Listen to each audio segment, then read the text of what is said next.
Muy buenas tardes, compañeros. Yo soy Hanna del Carmen Juárez Pérez y nosotros somos estudiantes de la Universidad para el Bienestar Benito Juárez, sede Minatitlán. Estamos cursando la Ingeniería y Administración en la industria energética. A continuación, nosotros vamos a hacer una práctica del movimiento rectilíneo uniforme y movimiento rectilíneo uniformemente acelerado. Buenas tardes, mi nombre es Miguel Alfredo Castellón Jiménez.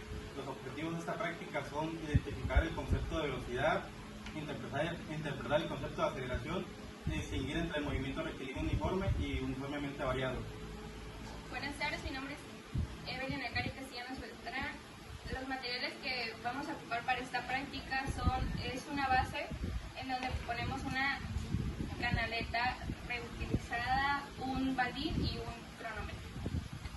Buenas tardes, mi nombre es Jesús Santiago Flores Reyes y el movimiento rectilíneo uniforme se define como el movimiento de un objeto que se desplaza en línea recta, llevando una sola dirección, recorriendo distancias iguales en un mismo periodo de tiempo. Buenas tardes, mi nombre es Juan Jesús Martínez Casimiro y les voy a ver la definición del movimiento rectilíneo uniformemente variado. Es un movimiento cuya trayectoria es una recta, pero la velocidad no es necesariamente constante. Buenas tardes, mi nombre es Juan Manuel Barraza Gómez y les voy a explicar en qué consiste nuestra práctica.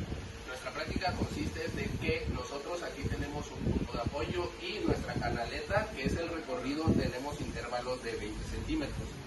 En ese momento vamos a tomar el tiempo a la primera marca, que son 20 centímetros.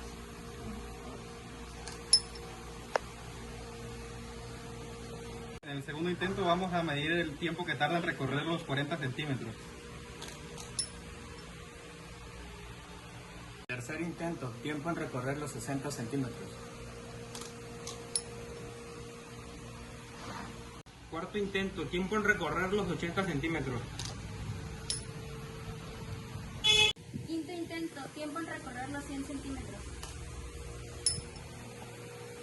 Sexto intento, tiempo en recorrer 120 centímetros. Séptimo intento, tiempo que tarda en recorrer 140 centímetros.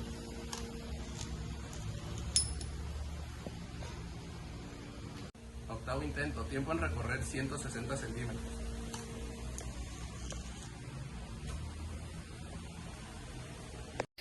A continuación, en esta tabla que tenemos aquí, obtenemos lo que es la distancia. La distancia son las marcas que hicimos cada 20 centímetros. Posteriormente tenemos el tiempo. Este será el que obtuvimos en cada marca. Así como luego tenemos esta fórmula que es para sacar dicha velocidad, que será la distancia entre nuestro tiempo obtenido. Tiempo en 10 centímetros. Tiempo en recorrer los 90 centímetros.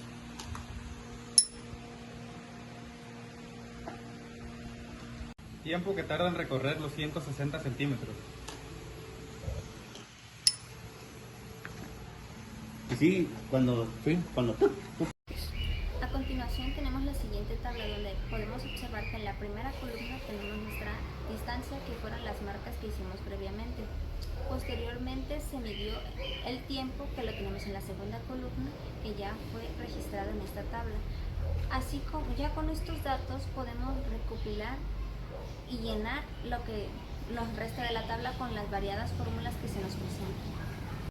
Como podemos apreciar en esta gráfica, tenemos ya los datos que fue lo que recorrió, la distancia que recorrió el balín y el tiempo en el que tardó en recorrerlo. En el eje de las Y tenemos lo que es la distancia que fue marcada en la canaleta y en el eje de la X tenemos el tiempo que fue medido en segundos.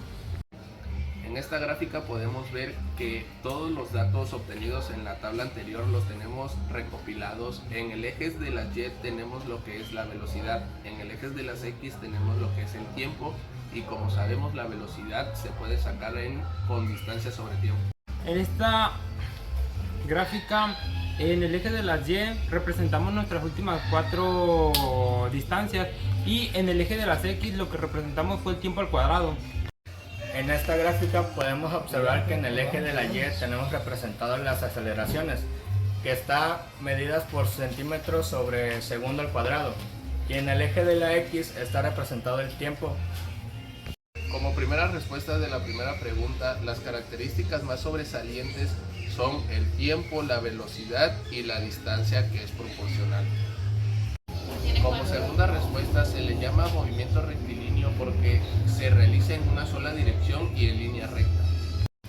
En el segundo experimento, las características más sobresalientes es la aceleración constante a lo largo del tiempo. En la cuarta pregunta la respuesta es que la aceleración es una cantidad vectorial mientras que la velocidad, el desplazamiento y el tiempo son unas cantidades escalares.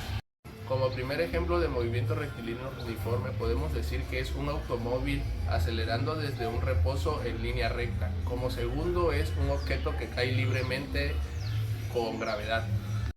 En conclusión, ante esta práctica, el movimiento rectilíneo uniforme es el desplazamiento en una línea recta con una velocidad constante que recorre un objeto. En conclusión, el tiempo siempre será proporcionalmente a la distancia. Esto variará dependiendo de la velocidad en que recorre un punto A un punto B. En conclusión, podemos decir que el movimiento rectilíneo uniforme se produce cuando la velocidad es constante y no tiene cambios, es decir, en línea recta. Como conclusión de esta práctica podemos obtener que el movimiento rectilíneo uniforme es fundamental en la vida cotidiana, ya que este consiste en que todo objeto puede ir a una velocidad constante en línea recta. En conclusión, gracias a esta práctica podemos apreciar que el movimiento rectilíneo uniformemente variado es aquel movimiento que tiene una aceleración constante y la velocidad varía depende del tiempo.